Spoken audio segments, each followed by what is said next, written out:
अस्सलाम वालेकुम dear viewers, मैं हूँ Wahid Wazir. Welcome to my YouTube channel. उम्मीद है आप सब खैरियत से होंगे। तो इस वीडियो में हम डिस्कस करने वाले हैं health benefits of sunflower seed. तो फर्स्ट जो बेनिफिट है वो है प्रिवेंट एनीमिया। तो एनीमिया जो है ये यूजुअली आयरन डिफिशियंसी की वजह से होती है। सनफ्लावर सीड्स में आयरन होता है और आयरन हेमोग्लोबिन फॉर्मेशन के लिए इसेंशियल होता है। सेकंड जो बेनिफिट है वो है प्रोमोट बोन हेल्थ। तो सनफ्लावर सीड्स में मैग्नीशियम होता है और मैग्नीशियम बोन हेल्थ के लिए इसेंशियल होता है, ऑस्टियोपोरोसिस को प्रिवेंट करता है।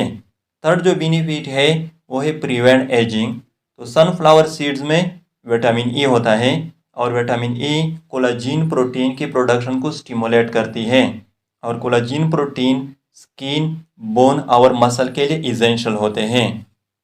फोर्थ जो बेनिफिट है वो है प्रोमोट डाइजेशन। तो सनफ्लावर सीड में फाइबर होते हैं और फाइबर डाइजेस्टिव सिस्टम को प्रोमोट करती है, कंस्टिपेशन को प्रिवेंट करती है। फिफ्थ जो बेनिफिट है वो है प्रोमोट वेट लॉस।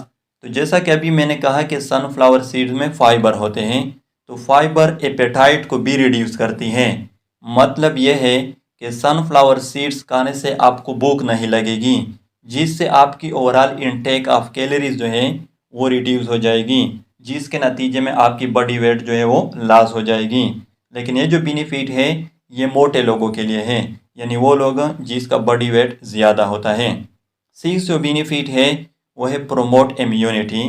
तो सनफ्लावर सीड्स में जिंक होता है और जिंक टी सेल की प्रोडक्शन को स्टिमुलेट करती है। टी सेल जो है ये टाइप है WBCs की, यानी वाइट ब्लड सेल की। सेवंथ जो बेनिफिट है वो है प्रोमोट मेल फर्टिलिटी। तो पहले भी मैं बता चुका हूँ कि सनफ्लावर सीड्स में विटामिन ई होता है, तो विटामिन ई स्पर्म मोटेलिटी को भी प्रोमोट करती है। तो ये थे health benefits of sunflower seeds. I hope आप लोगों को वीडियो अच्छी लगी होगी। तो अगर वीडियो अच्छी लगी हो तो लाइक भी करें, कमेंट्स भी करें। अगर अभी तक चैनल को सब्सक्राइब नहीं किया है तो चैनल को भी सब्सक्राइब करें। Thank you.